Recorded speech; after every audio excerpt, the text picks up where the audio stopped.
Candice Pitts.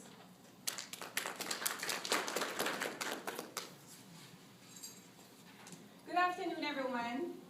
As mentioned before, I am Candice Pitts, usually referred to as Dr. Pitts on campus. But in this moment, I would just like to be seen as the poet. I even tried to dress the part to look a little bit more artsy, but someone told me that I just look like a fashionable professional. So clearly, I didn't cut it. I would like to explain a few references that I'll make in my first poem. And I'll begin by saying that my ancestry is comprised of Indians and Africans. Indian from the continent, from India, and Africans. And as you may know from your history classes, the Africans were captured, were stolen, were forced to endure the Middle Passage, and then were sold into slavery in the Americas, and in my case, in the Anglophone Caribbean and Central America. And when that form of slavery was abolished, the colonial authorities looked elsewhere for workers, and they considered the Indians from India as indentured laborers. And they were considered coolies, C-O-O-L-I-E-S, by the colonial authorities. So when you refer to an Indian referring to an Indian as coolie is the equivalent of referring to an African as nigger. And so the East Indians were either bribed or tricked or convinced to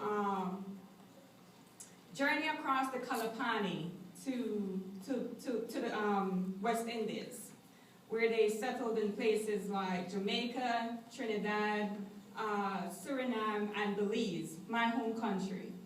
So the Kalapani Passage is to the East Indians what the Middle Passage was to the Africans. And so I wrote this poem a few days after I decided to stop relaxing my hair and to go natural. And in that moment, I was trying to define my identity. You know, when I look in the mirror, I see a black person, and people refer to me as a black person.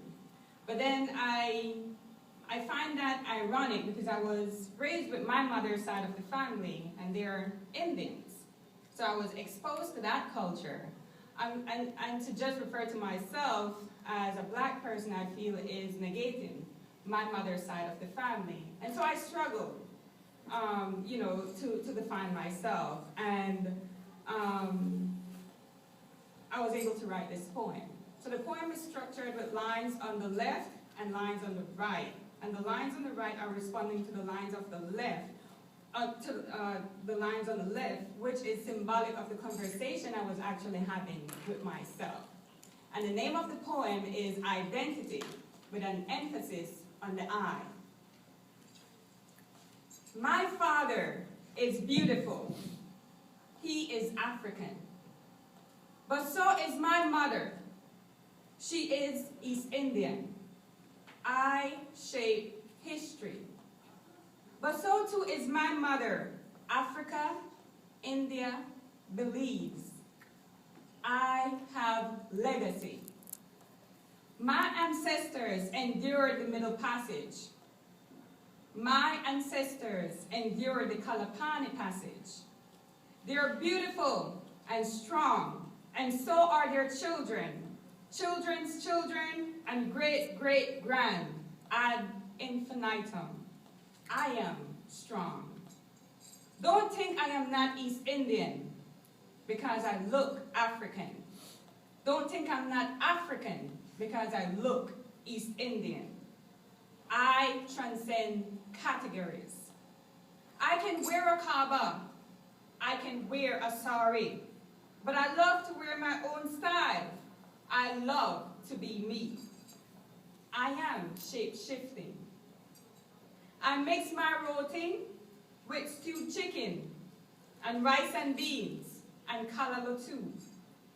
I can intersect. I try to comb my hair straight like my grandmother's, but the blood did not flow straight. My mother's hair started to fray. So I brushed my hair tight, but the edges kink and curl like the fists my daddy raises in the air. I am black and I'm proud, he shouts. I am unruly. Don't think I will be ashamed when you call me African. Don't think I will be ashamed when you call me East Indian. I have confidence. Just don't call me Kool-Aid. Just don't call me nigger.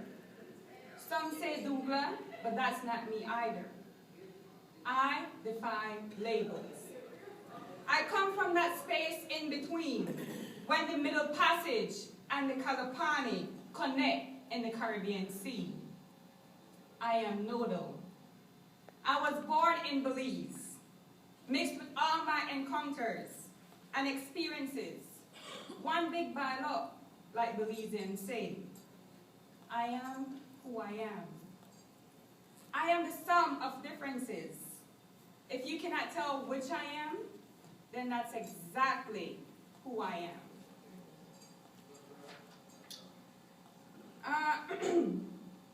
The next poem is entitled Pearl of Love. And I really dedicate this poem to Maya Angelou. I remember I met her in 2009 at a conference in New York. And incidentally, she was sitting on a panel with Amiri Baraka and Sonia Sanchez. And I can remember how I felt. Like I just went to that conference yesterday. I was really, really happy to see Maya Angelou in person, someone who I extremely admire. And as I was writing this poem, I heard her voice in my head. It is entitled Pearl of Love.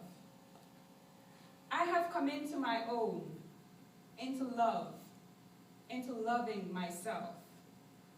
Whitney Houston says, the greatest love of all is learning to love yourself. Took me a while, but I have found that woman in me, that love. I know what puts the fire in my eyes, the smile on my face, and the magic in my heart.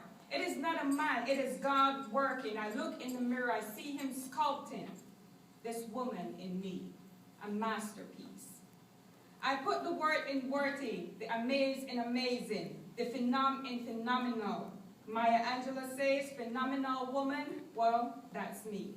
With my curves, the arc of my smile, the shape of my history, the light in my eyes, the brilliance of my thoughts, my humanity. All my pearls, I am not to throw before swine. Tried that before, but child, I wouldn't take nothing from my journey now. I am in love. I look in the mirror, the universe in front of me. I treasure my pearls and place them around my neck where they belong. Peace, because peace begets peace. Happiness begets happiness. But the greatest of these pearls is love.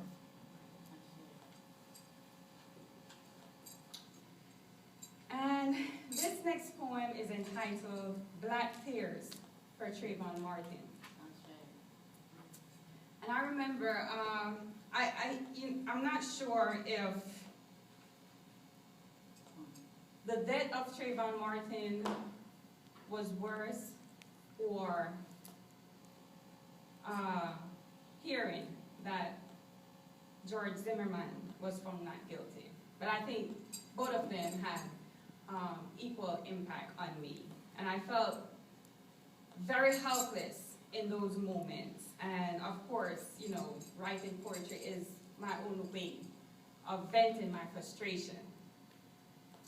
And in addition to that, I had revisited Richard Wright's The Ethics of Living Jim Crow. And I realized that many of what Richard Wright said in 1937 was still manifesting in 2012, 2013, and even in 2014 with the Michael Brown shooting. And so, you know, I dedicate this poem to Trayvon Martin. It's entitled Black Tears. I weep today, and I haven't wept like this before. No tears fall from my eyes because the pain goes too deep. It is not the tears that stain the face or wet the sheet and pillow. It is black tears. Tears that pour forth my soul. Tears that have their origin in history and flow for an entire race, for the African man, woman, and child who have been robbed of their respect, dignity, and humanity. Tears that have not subsided but continue to build, swell, and overflow today in America when another black boy has been denied rights. The right to live, the right to equal protection, the right to respect, the right to be an American, the right to be black and a man and an American. I weep for Trayvon Martin. Richard Wright said it before in The Ethics of Living Jim Crow. Negroes who have lived so know the dread of being caught alone upon the streets in white neighborhoods after the sun has set. The color of a Negro's skin makes him easily recognizable, makes him suspect, converts him into a defenseless target. How far has this society progressed since 1937? If a jury can determine in 2013 that if a black male walks on the street at night in a white neighborhood, in the rain, a hoodie on his head, skittle in his hand, he looks suspicious and deserves to be dead. Oh, America, I continue to weep. My tears continue to flow for our black babies, for our little black boys, and our black men. I weep for the Trayvon Martins who came before. For the Trayvon Martins we will lose in the future. And for all the Trayvon Martins whose crime they ever committed or will commit is the fact that they're black in white America. And of course this was written before Mike Brown.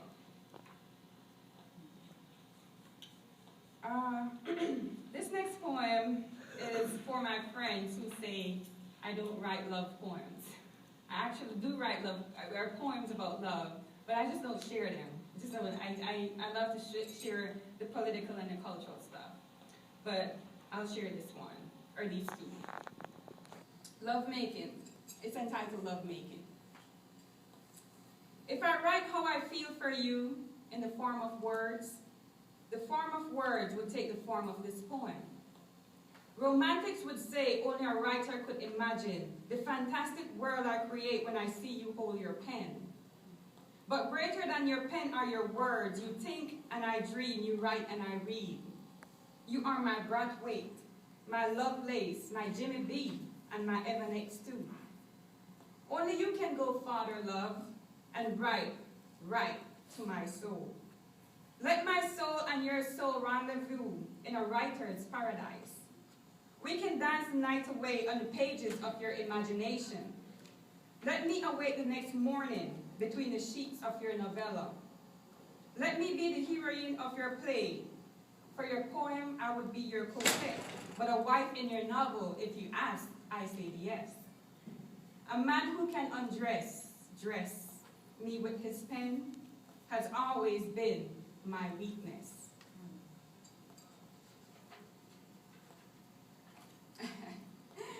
This one is a bit funny.